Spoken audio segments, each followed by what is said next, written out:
am old. I don't hide this. In fact, I do my very best to be as upfront about it as I possibly can. It is not to say that this is a negative character trait. It is just to say it as a fact. It is currently 64 degrees outside, and I am old. That's what there is. In fact, I find that there are a lot of benefits to being old, both in terms of age and old at heart. But there can also be some drawbacks, especially when you combine that particular character trait with another character trait that I have also had since I was young, that of being stubborn.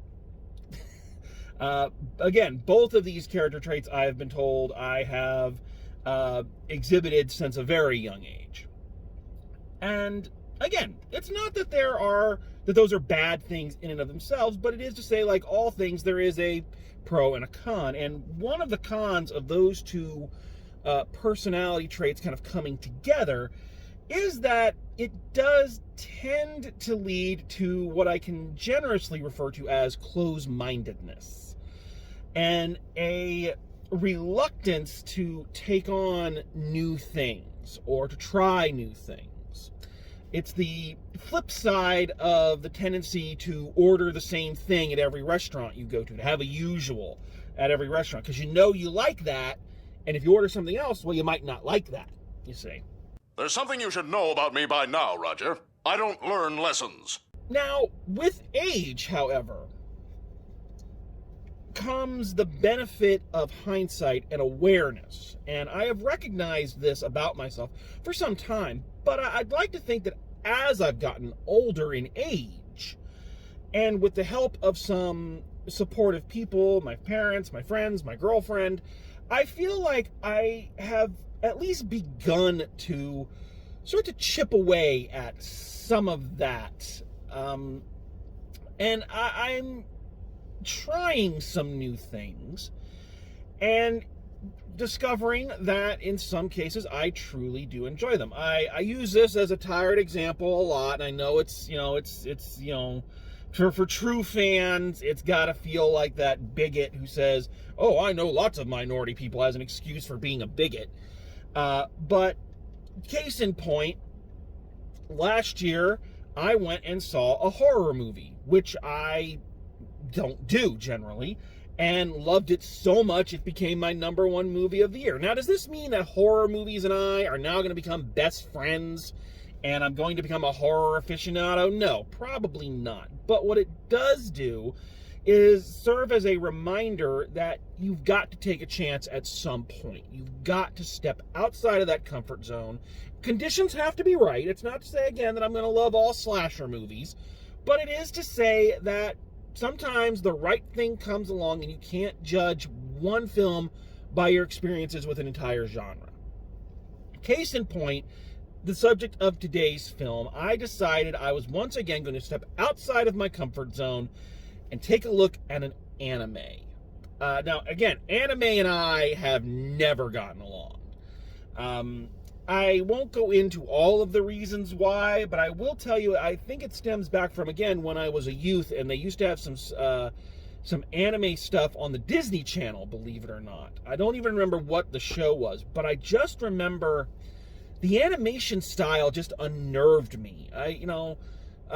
Becca's eldest doesn't like claymation because she says the animation creeps her out. And I understand that because I feel the same way about anime. The animation style, for some reason, just, I don't know, it just unnerves me. So, that, along with other factors, have led to me kind of giving anime a wide berth. Not to say I've never experienced it. I love the anime Sword Art Online, but, its sequel series was so repulsive I didn't even finish it. So, I saw a trailer for this and thought, that looks fascinating. A Beauty and the Beast style story told in kind of a Sword Art Online location. And I thought, we're going to give this a shot. So I did, and long story short, long intro short, it's almost 5 minutes I've been talking and haven't even discussed the movie, so let's change that right now.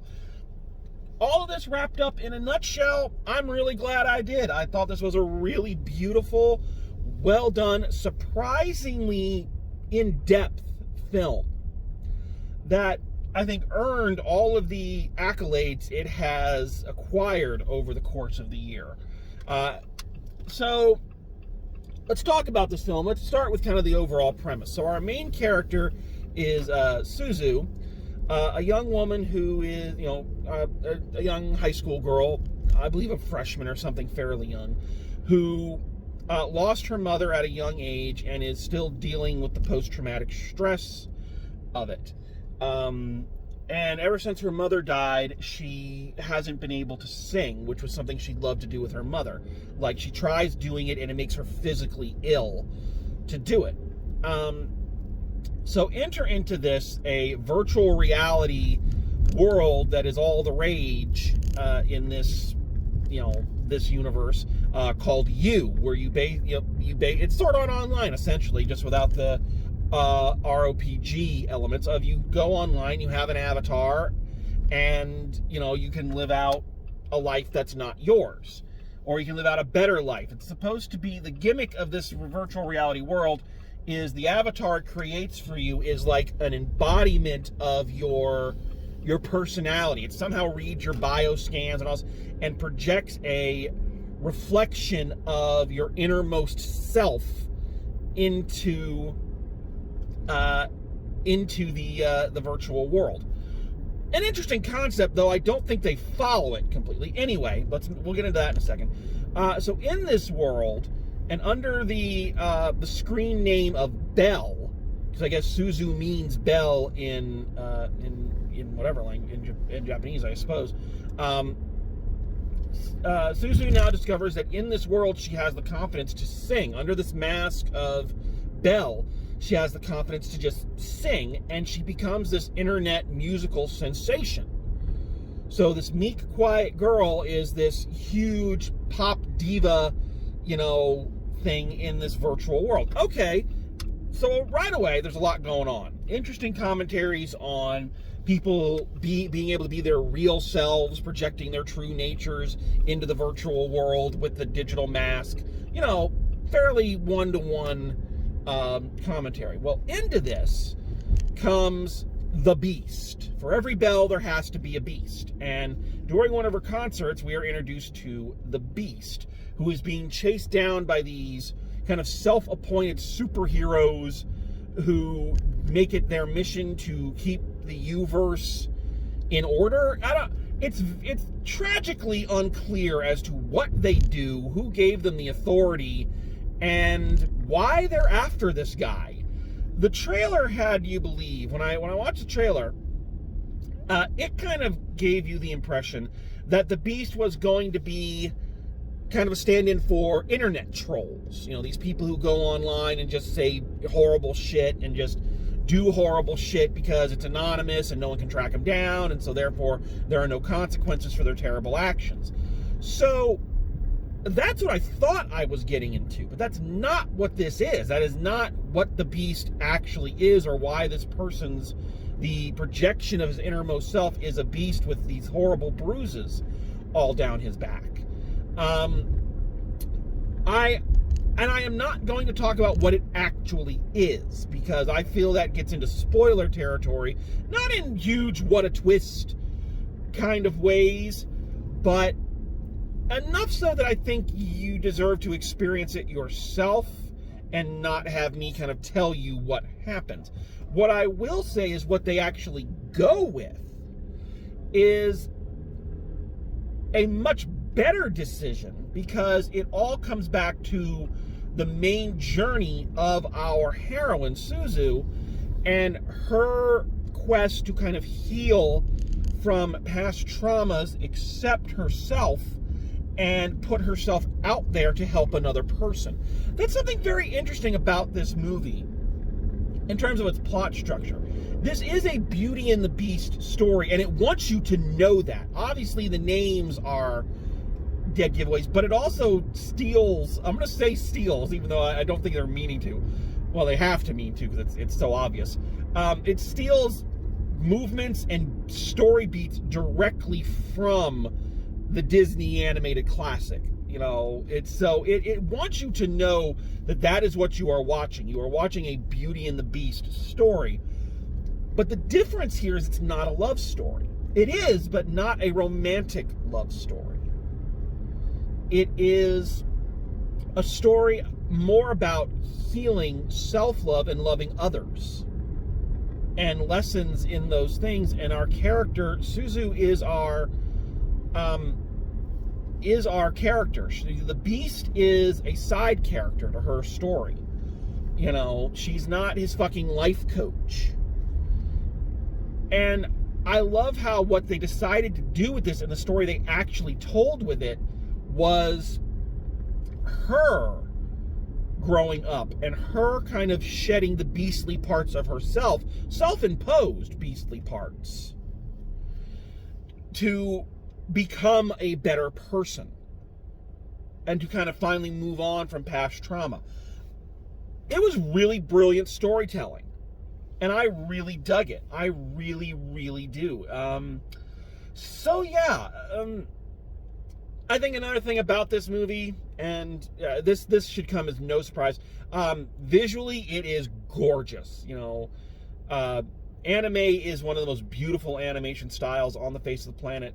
Regardless of my personal relationship with it, I can acknowledge that it's beautiful. It is stunning to look at. And what I love about a world like this one is it very much reminds me, just recently for TikTok, I did a list of my top 10 Disney animated films, and I was kind of shocked to realize that one of them was Fantasia 2000. And one of the reasons I love Fantasia 2000 is because I love just the sheer creativity of it. There's not a lot of restrictions put on what they could do. They just animated and just did whatever the hell they wanted. And the creativity on display is just mind-blowing. And I see that a lot in here with the animation and the character models, the different looks of them in the real world versus the VR world. So it is a stunningly gorgeous movie to look at, you know. I also like, and I don't have any proof of this, but I think this is one of those films where it's kind of blending genres, but doing it in such a subtle way you don't necessarily notice. When we're in the real world, I believe we're in traditional hand-drawn anime, which I love. I love the fact they still do hand-drawn. I truly do. Nothing against CGI, but I love hand-drawn animation. I am always going to prefer it over renderings, computer renderings. Not taking anything away from the artists and the skill it takes to do a computer-generated character, but yeah. But when they go into the VR world, I think they start relying on more 3D models. I don't think they use them exclusively, but they do use them because you can tell that the characters are moving a little different. The camera angles are slightly off. It's not as sharp as a contrast as, say, the South Park episode, Make Love Not Warcraft, where the boys are in their traditional South Park animation when they're in South Park, and then in the animation of World of Warcraft when they're in the game, or the Family Guy episode, Dungeons and Wagons, where the animation style is traditional in the real world, and then a much more heightened and HD look when they're in the game. So it's not as bold as that, but it's a slight variation to let you know this world is artificial, but not so artificial you can't get lost in it, which is wonderful. So yeah, the movie just has a lot of neat things, and I like that it is, when all is said and done, it is about the character growth of our main heroine. I really appreciate that. It's not to say I liked everything about it. I think there are some things that I wonder how much they are lost in translation, either in cultural translation or literal, translation from the native language to American dubbing. So I'm going to list off some of these things I had some issues with, and if there are cultural things I'm not understanding, please feel free to let me know in a respectful way. I want to learn and be better. But let's just kind of talk about some of these. So, I feel like, while I've said the animation of the virtual world is very interesting. I feel like the virtual world of you itself is very ill-defined. Like, I guess the two genres, or the two films you can kind of relate this to, again, are Sword Art Online and Ready Player One. But at least with Ready Player One, which I did not like, at least with Ready Player One, the world was established. There were different things you went and did. There were different areas. There were different things. Here, we don't really get to see any of that. We're told that there's like a fighting arena somewhere, but the world of you that we get to see are just all the avatars just kind of traveling like on a freeway in one direction. It's like, where are they going? What are they doing? It's like no one really knows. You know, Belle gets her claim to fame when she just starts singing randomly in the middle of the street, you know, essentially. So yeah, the world seems very ill-defined. I also have a bit of an issue with this concept of the character model that, or your avatar, is supposed to be the projection of your innermost self. Because I feel like they don't stick with that. It's a good concept, but I don't feel they stick with it. When they pan over and you see all these people in this world, and you're just like, okay, what the fuck is that guy's problem if that's what he looks like in here? You know, there's some weird shit. And also, this is a stupid thing to dwell on because it's a good story concept, and story concepts should always take precedent over logic. You know, this isn't CinemaSins. I like CinemaSins, but you know what I mean. No VR or interactive platform would get very far if you weren't allowed to customize your avatar. Would not happen. Even in minor ways. If it just says, here's who you look like, and that's it, I don't think people would accept it. You'd have to have, you know, customizable to some degree. I would think you'd need it to the Saints Row 2 level of customization, as opposed to just kind of generic, oh, okay, you can have slightly longer tusks. That's beside the point. What's also kind of interesting is, for a 2-hour movie, it feels like a lot of story beats are really rushed and really zipped through to the point where you're kind of like, you feel like there's more we could have gotten to know Suzu before we get to kind of the crisis moments. You end up loving her by the end, but I think we could have gotten to know her a bit more prior to, you know, the crisis moments. And again, going back to the really ill-defined rules of the universe of you, I don't know what the Beast's crime was. Why everybody was chasing after him. And you can't say, it's because he looks like a beast. There were a lot of beast-looking people in there. You see the avatars. There were a lot of monsters and minotaurs and all sorts of shit floating around. So it can't be just that. And again, since they didn't go, at least to the best of my knowledge, didn't go with the troll metaphor, there's this question of, okay, why are all these people just after this one guy? What was his fucking crime? You know, and I know that it can be a metaphor of, the status quo persecuting the outsider, but again, it doesn't really tell us what he did to be an outsider. You know, it doesn't make any fucking sense. I don't know why everybody was after this guy.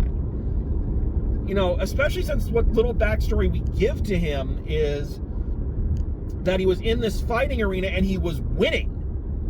You'd think that'd make him a celebrity, you know, in that kind of world, not a pariah. So it's very ill-defined what the Beast did in order to bring the ire of the entire universe down on him. So I feel like if we'd known a little bit more of that, or again, I wonder if something was lost in one of the two translations that maybe explains that a little bit, because otherwise it takes away a bit of the relationship that Belle forms with him in order to provide her own self-realization. These are quibbles. They're slightly annoying quibbles because I feel like enough of them pile up do start to kind of take away from the enjoyment of the film.